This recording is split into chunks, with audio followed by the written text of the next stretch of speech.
कभी कभी ऐसा होता है जिस छत के नीचे हम रह रहे हैं और उसी छत के नीचे हमारे दुश्मन भी होते हैं और हम समझ नहीं पाते कि हमारे साथ हमारे अपने ही कभी ऐसा कर सकते हैं जो कि हम दुनिया से जाने को मजबूर हो जाते हैं।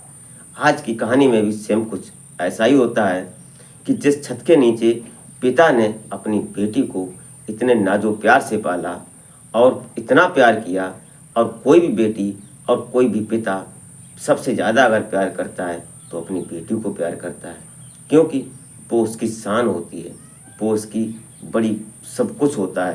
बेटी के लिए पिता कुछ भी कर सकता है और कहीं तक गुजर सकता है। आज की कहानी में एक बेटी ने अपने पिता को, उम्र अभी उसकी नाबालिग होती है, नाम नहीं लेंगे कहानी में, जो बेटी थी, और बेटी एक प्रेमी से मिलती है और उस प्रेमी से मिलने के बाद जब उसकी माँ उस प्रेमी से मिलती है, उसके बाद बेटी और माँ दोनों मिलकर उस पति का, उस पिता का बेरहमी से कत्ल कर देते हैं। और फिर कहानी जब खुलकर आती है, क्या होता है इस कहानी में, वो जानेंगे इस वीडियो के माध्यम से।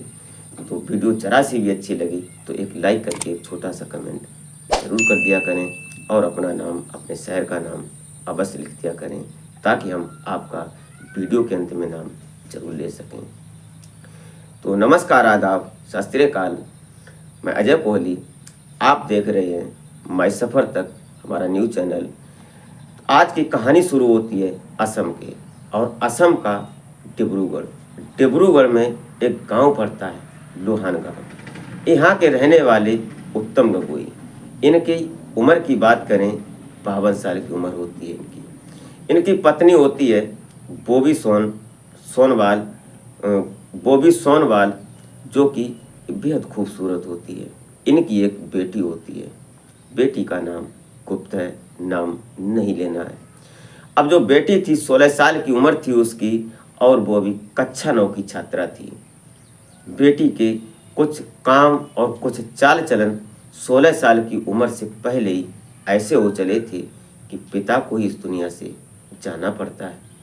जो बेटी थी उसका एक मित्र बन जाता है, दोस्त बन जाता है, बॉयफ्रेंड बन जाता है, जिसका नाम होता है दिव्य ज्योति। अब ये जो बेटी थी उसका दिव्य ज्योति के साथ संपर्क हो जाता है, जिसकी उम्र 21 साल होती है। अब ये दोनों बॉयफ्रेंड और गर्लफ्रेंड दोनों आपस में बड़ा प्यार करते हैं और एक दूसरे के साथ जीने मरने की कस्में खा लेते हैं। जो इनकी माँ होती है बोबी सोनवाल, ये भी कहीं ना कहीं बहुत खूबसूरत थी, और ये दोनों माँ और बेटी जब एक दिन दिव्य ज्योति से मिलते हैं, उसके बाद कहीं ना कहीं पिता के जीने मरने की नौबत आ जाती है। दरअसल उत्तम गगोई जो थे, ये एक बड़े बिजनेसमैन होते हैं। इनके पास लाखों करोड़ों रुपए की संपत्ति होती है। एक दिन ऐसा होता है कि जब इस बेटी के कारनामे पिता को पता चलता है, तो पिता कहीं ना कहीं बेटी को समझाने की कोशिश करता है, और उसके बाद कई बार जब लोगों के सुनने से पता चला, हाई प्रोफाइल मामला था, लेकिन एक दिन हद गुजर जाती है तो उत्तम गगोई ने अपनी बेटी को बहुत डांटा फटकारा, बहुत तरह से लताड़ा पताड़ा। उसके बाद उस बेटी के दिमाग में शैतानी चल जाती है, और शैतानी इस प्रकार चलती है कि उसने अपनी माँ को सारी बात बता दी। माँ जो थी वो भी बेटी से कम नहीं थी। दरअसल माँ के कारनामे देखकर बेटी आगे बढ़ी थी, उसी के बताए हुए कदमों पर वो चलने की कोशिश कर रही थी। और फिर बेटी ने अपने बॉयफ्रेंड के साथ मिलकर एक प्लान रच डाला, और उस प्लान के मुताबिक इसका जो दोस्त था, बॉयफ्रेंड था उत्तम, दिव्य ज्योति, इसको इसने हायर किया। इसको सारे प्लान की दास्तां सुनाई और पूरा प्लान समझाया, और प्लान के मुताबिक दोनों में इतनी बात हो जाती है कि माँ जो होती है बोबी सोनवाल गगोई, इसके बीच में बात होती है। इसको डीलिंग करने के लिए, इनके पिता को ख़त्म करने के लिए इन लोगों ने जो प्लान रचा, इसमें जो दिव्य ज्योति होता है, इसका एक दोस्त होता है जिसकी उम्र 17 साल होती है, वो भी अभी नाबालिग था, अब ये 2 लड़के हो जाते हैं और 2 महिलाएं हो जाती हैं। इनमें एक पत्नी होती है और एक बेटी होती है। चारों लोगों ने मिलकर इधर जो उत्तम गगोई होते हैं इनको मारने का प्लान रच डाला।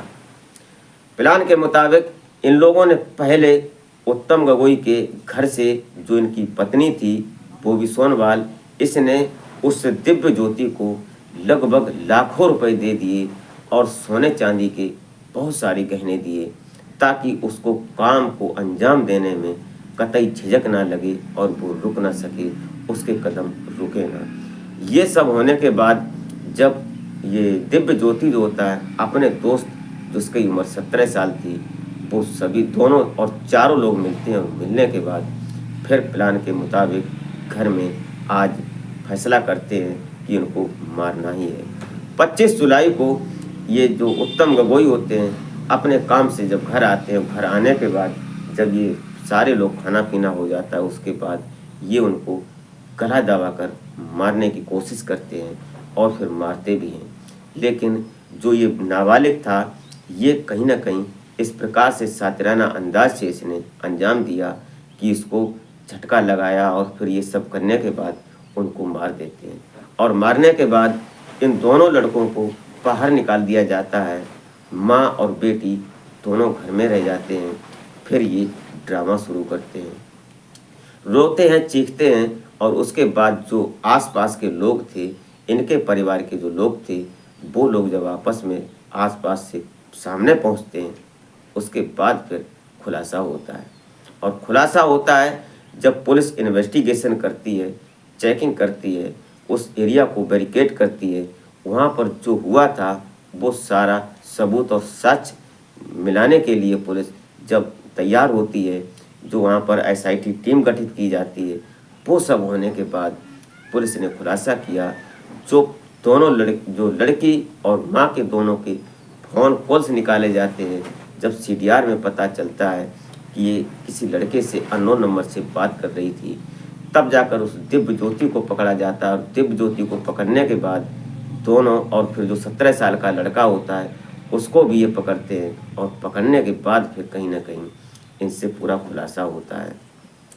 तब जाकर दिव्य ज्योति और जो उसकी माँ होती है बोबी सोनवाल और जो उसकी बेटी और जो नाबालिग लड़का होता है, ये चारों लोग पुलिस की कस्टडी में जब होते हैं तो इधर उधर की घुमाने की बात करते हैं। जो माँ होती है बहुत रोती है, बोलती है कि मेरे पति थे, मैं ऐसा कैसे कर सकती हूँ।